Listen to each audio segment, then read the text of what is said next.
Friend, पिछली video में हमने नेटवर्किंग में यूज़ होने वाले कंपोनेंट्स के बारे में जाना था। जो भी रिक्वायरमेंट्स होती है नेटवर्किंग में नेटवर्क क्रिएट करने के लिए, उसके बारे में हमने जान लिया था। लेकिन आज मैं आपको एक कंप्यूटर नेटवर्क बनाना सिखाऊंगा।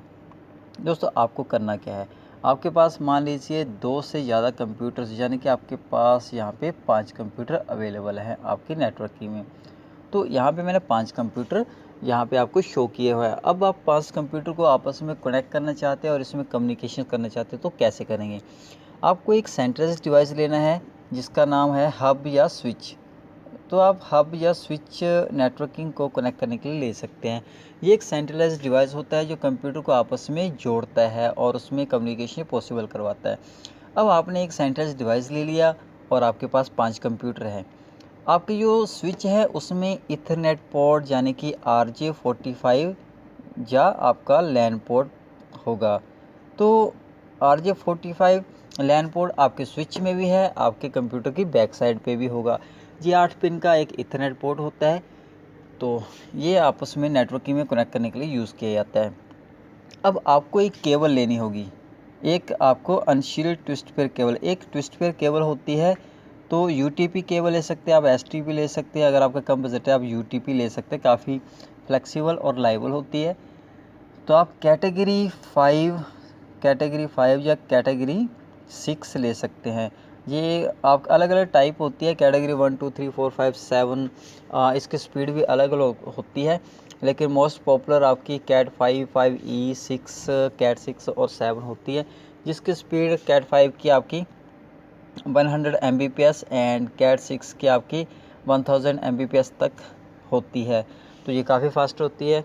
तो आप इसमें से कैट 6 का यूज़ या कैट 5 या 5E का यूज़ कर सकते हैं। अब यहाँ पे जो केबल है इसके भी अलग अलग स्टैंडर्ड होते हैं आपको नेटवर्किंग में कनेक्ट करने के लिए। जैसे हमारी क्रॉस केबल होगी, हमारी straight through cable and rolled over cable होती है। अगर आपकी सिमिलर डिवाइस हैं, जैसे कि एक जैसी डिवाइस, जैसे कंप्यूटर को कंप्यूटर से कनेक्ट करना है डायरेक्टली, तो आप क्रॉस केबल का यूज़ कर सकते हैं। स्ट्रेट थ्रू केबल आपकी वहाँ यूज़ होती है, यहाँ पे आपके अलग अलग डिवाइस होते हैं। जैसे स्विच हमारा अलग डिवाइस है, कंप्यूटर हमारा एक अलग डिवाइस है, तो इसके लिए आपको स्ट्रेट थ्रू केबल का यूज़ करना पड़ेगा। रोल्ड ओवर केबल आपको डायरेक्ट PC को राउटर के साथ कनेक्ट करने के लिए यूज़ किया जाता है। इस केबल के बारे में हम बाद में डिस्कशन करेंगे। तो फ़िलहाल हम नेटवर्क को आपस में कनेक्ट करना सीख लेते हैं। दोस्तों, यहाँ पे स्विच को, आपके स्विच का जो इथरनेट पोर्ट है, इसमें आपको केबल का एक एंड लगाना है और जो स्विच का दूसरा एंड है, जो केबल का दूसरा एंड है, वो आपको कनेक्ट करना होगा PC के बैक साइड के RJ45 पोर्ट के साथ। एज चीज़ सेकंड केबल लेंगे आप, स्ट्रेट थ्रू केबल। तो जो सेकंड स्ट्रेट थ्रू केबल है आपकी, उसकी एक एंड आपको स्विच के RJ45 इथरनेट पोर्ट पे लगाना है और ऐसा ही आपको PC के पीछे लगा देनी है। और स्ट्रेट थ्रू केबल आप तीसरी लेंगे, वो तीसरी PC को कनेक्ट कर देंगे, चौथी आप चौथी PC के साथ और पांचवी आपकी पांचवें PC के साथ।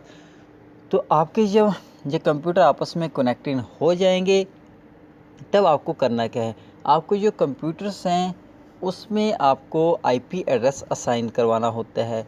जब तक आप कंप्यूटर को IP एड्रेस नहीं देंगे तब तक ये कम्युनिकेशन नहीं कर पाएंगे।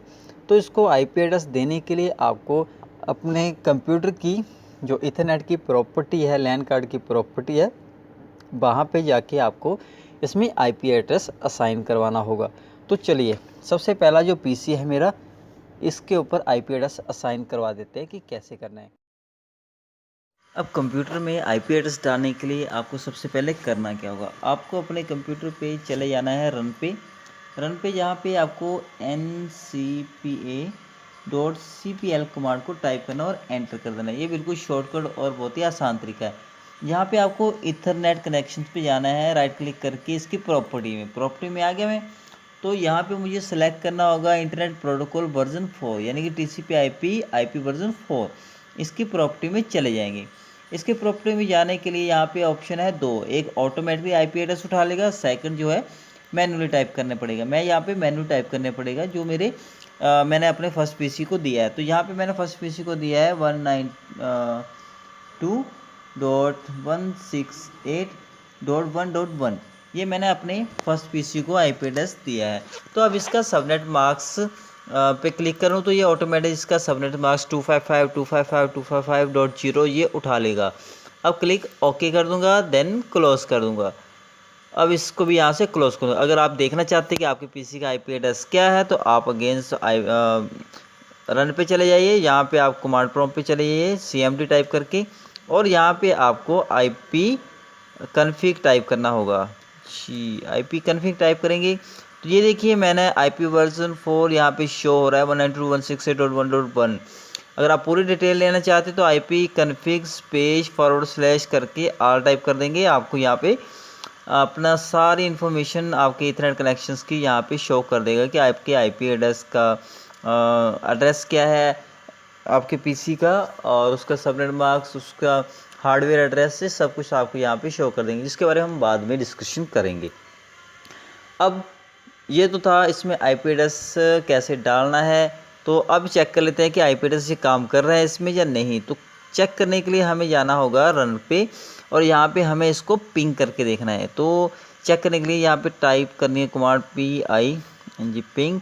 जो हमने आईपी एड्रेस दिया है यहाँ पे 192.168.1.1 वो हम यहाँ पे टाइप कर देंगे और क्लिक ओके कर देंगे। अगर हमें रिप्लाई आ रहा है यहाँ पे तो इसका मतलब ये बिल्कुल ओके है, पीसी मेरा काम कर रहा है, इस पर आईपी एड्रेस काम कर रहा है। ऐसे आपने सभी 5 पीसी पे ऊपर जो है आपने आईपी एड्रेस चेक कर लेना है, और आपको 1 बाय 1 यहाँ पे कनेक्टिविटी चेक कर लेनी है, एक के साथ, दूसरे के साथ, तीसरे के साथ पिंग करके। तो यहाँ पे मैंने जैसे 1 डाला है, सेकंड पीसी को आपने यहाँ पे 2 टाइप करना है, थर्ड के लिए 3, ऐसे 5 सभी पीसी की आप कनेक्टिविटी यहाँ से चेक कर लेंगे एक दूसरे से कनेक्ट हो गए हैं या नहीं हो गए। रिप्लाई आ रहे हैं तो इसका मतलब आपका नेटवर्क जो है काम कर रहा है। तो दोस्तों ये थी आज की वीडियो। तो अगले हम सेशन में, अगले चैप्टर में हम जो आईपी एड्रेस के बारे में जानेंगे कि आईपी एड्रेस क्या होता है, कितने प्रकार का होता है, तो ये कैसे काम करते हैं, इसके बारे में हम जानेंगे। तो आज के लिए बस इतना ही, तब तक के लिए अपना ध्यान रखें। Thanks for watching.